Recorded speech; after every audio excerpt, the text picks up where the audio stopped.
अस्सलाम वालेकुम, कैसे हैं आप सब। आई होप बिल्कुल ठीक ठाक होंगे। सर्दियों के मुकाबले में गर्मियों के बहुत ज़्यादा फ्लावरिंग प्लांट्स तो नहीं होते, लेकिन एक ऐसा फ्लावरिंग प्लांट है जो ना सिर्फ ये कि ख़ुद देखने में इतना खूबसूरत वो प्लांट है और उसके फ्लावर्स तो बहुत ही ज़बरदस्त होते हैं। ये प्लांट है हमारा अडेनियम का, और इस वक्त मेरे अडेनियम के प्लांट में बहुत अच्छी फ्लावरिंग हो रही है और बाहर आई हुई है। आप देख सकते हैं कि सारे फ्लावर्स कितने बड़े बड़े और कितने प्यारे हो रहे हैं। और आज मैंने सोचा कि आपको बताऊं कि ये प्लांट मेरे घर में बहुत अच्छी तरह ग्रो कर रहा है। हालांकि हमारे घर में बोरिंग का पानी आता है जो कि प्लांट के लिए बहुत नुकसानदेह होता है, लेकिन ये इतना अच्छा और हार्डी प्लांट है कि आप देखिए कि इसके अंदर कितनी अच्छी फ्लावरिंग हो रही है। तो आज मैं आपको इसके 5 ऐसे टिप बताऊंगी जिससे आपके घर में इतनी ही अच्छी आपके प्लांट के अंदर फ्लावरिंग होगी। सबसे पहले टिप है लोकेशन। लोकेशन मस्ट है जो आपको मालूम होनी चाहिए। और ये प्लांट बहुत ज़्यादा डायरेक्ट सनलाइट को पसंद करता है। जितनी ज़्यादा आप डायरेक्ट सनलाइट में इसको रखते हैं उतनी ही ज़्यादा ये अच्छी फ्लावरिंग करता है। 6 से 7 घंटे की अगर डायरेक्ट सनलाइट आपके प्लांट को मिल जाती है तो बस फिर आपका प्लांट बहुत ही अच्छा ग्रो करेगा। आप देखिए कि मेरे प्लांट में कितनी बड़े बड़े फ्लावर्स खिल रहे हैं, 7 कलियाँ आप देखें कितनी ज़बरदस्त हो रही है। तो यही वही वजह है कि आपके प्लांट में फ्लावरिंग अच्छी होती है अगर आप उसको बहुत देर डायरेक्ट में रखते हैं। कम से कम अगर आप रखना चाहें कि अगर आपके घर में बहुत ज़्यादा धूप नहीं आती है तो 5 घंटे, 4 से 5 घंटे की डायरेक्ट सनलाइट तो उसको ज़रूर मिल जाए। ठीक है। अब दूसरी बात है इसकी वाटरिंग, जो भी बहुत ज़रूरी है। बहुत ज़्यादा पानी आपने नहीं डालना है, लेकिन जब आप इसको इतनी देर डायरेक्ट सनलाइट में रखेंगे तो पानी आपने बहुत चेक करके डालना है। मेरा ये प्लांट है, इसमें मैं तकरीबन रोज़ाना ही पानी डाल रही हूँ, इसलिए कि बहुत ज़्यादा देर ये धूप में रहता है। इसकी वजह से इसकी सॉइल रोज़ाना ही खुश्क हो जाती है।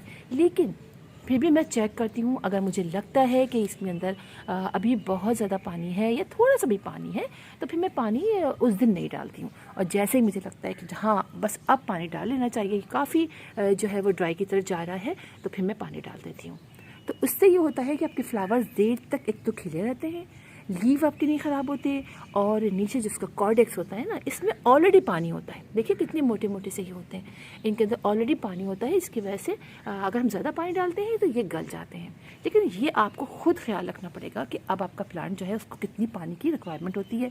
बहुत धूप में होगी तो आप ज़्यादा थोड़ा पानी डाल देंगे, ठीक है, ये आपने चेक करना है। और रेनी सीज़न में आपने इसको किसी शेडी एरिया में रख दीजिएगा जहाँ पानी इसमें बहुत ज़्यादा ना जाए। एक दिन पानी जल जाए, चलो 2 दिन जल जाए, ठीक है, लेकिन बहुत ज़्यादा दिन के घर में जिन इलाकों में बारिश होती है वहाँ इसको बहुत ज़्यादा देर आपने बारिश में नहीं रखना है। कोई अगर नहीं कोई समझ में आ रहा है, कहीं जगह नहीं है, तो प्लास्टिक के कवर डाल दीजिए इसके ऊपर, ताकि पानी बहुत ज़्यादा इसके अंदर ना रहे, या फिर टेढ़ा करके इसको रख दीजिए ताकि पानी अंदर आ जाए। ठीक है। अच्छा, नंबर 3 पे है पॉट का साइज़। ये बहुत इंपॉर्टेंट है।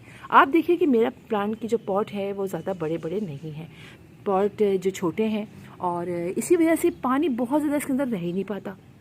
ठीक है, पानी जब नहीं रहेगा तो जाहिर बात है आपका जो प्लांट है वो उसमें फंगस भी नहीं लगेगा, उसमें रूट्स जो है वो रॉट भी नहीं होंगी। तो ये बहुत ज़रूरी है। अच्छा, 4th पर आप जो है इस पर रखिएगा इसकी सॉइल कौन सी होनी चाहिए। सॉइल आप ऐसे बनाइए, इसमें लिखिए आप 40% आप सैंड ले लीजिए, 30% आप कोई सा भी फर्टिलाइज़र ले लीजिए या मिक्स करके ले लीजिए। बोन मील ले लीजिए, गोबर की खाद का फर्टिलाइज़र मतलब गोबर की खाद ले लीजिए, वर्मी कंपोज ले लीजिए। यानी 30% तो आपने कोई फर्टिलाइज़र कोई भी जो खाद वाद आप जो है वो रख लिएगा। ठीक है। अच्छा, और जो है वो 30% जो है वो आप रखिएगा इसके अंदर अपनी गार्डन की सॉइल। ठीक है, जो भी गार्डन की सॉइल आपकी है, अगर सैंडी सी है तो वो भी, बस ये ज़रूर ख्याल रखिएगा कि जितनी अच्छी आप सॉइल बनाएंगे उतना ही अच्छा आपका प्लांट जो है वो ग्रो होगा। और नंबर 5 पर है फर्टिलाइज़र। फर्टिलाइज़र जो है वो भी बहुत इम्पॉर्टेंट है। आप 15 डेज़ में इसमें कोई सा भी फर्टिलाइज़र, अगर आप NPK डालना चाहते हैं आप NPK डाल दीजिए, गोबर की खाद का लिक्विड फर्टिलाइज़र डालना चाहते हैं वो डाल दीजिए, आप DAP डालना चाहते हैं वो डाल दीजिए, पोटाश डालना चाहते हैं वो डालिए, जो भी आप डालना चाहते हैं, लेकिन आपने 15 डेज से और अलग अलग फर्टिलाइज़र डालिए, एक ही मत डालिए। एक दफ़ा आप गोबर की खाद का डाल दीजिए, नेक्स्ट टाइम आप मस्टर्ड केक का डाल दीजिए, आप थोड़ा बोन मील डाल दीजिए उसके नेक्स्ट 15 डेज़ के बाद। मतलब डिफरेंट डालेंगे ना तो आपका प्लांट बहुत अच्छा करेगा। किचन वेस्ट का भी डाल सकते हैं आप, लेकिन फर्टिलाइज़र डाइल्यूट करके वो भी आप डालिए, और बस आप देखेंगे आपका घर में इतनी अच्छी फ्लावरिंग होगी और आपको मज़ा आ जाएगा। और मेरे इसके अंदर ऐसे गुच्छों में फ्लावरिंग हो रही है, इतना मज़ा आ रहा है दीदी कि देखिए कितने बड़े हैं ना। तो बस ये आप ज़रूर ख्याल रखिए, और बस ये टिप थी जो इससे आपके घर में बहुत अच्छी फ्लावरिंग होगी। तब इंशाल्लाह आप लोगों से मुलाकात होगी किसी और वीडियो में, किसी और टॉपिक के साथ। तब तक के लिए अल्लाह हाफिज़।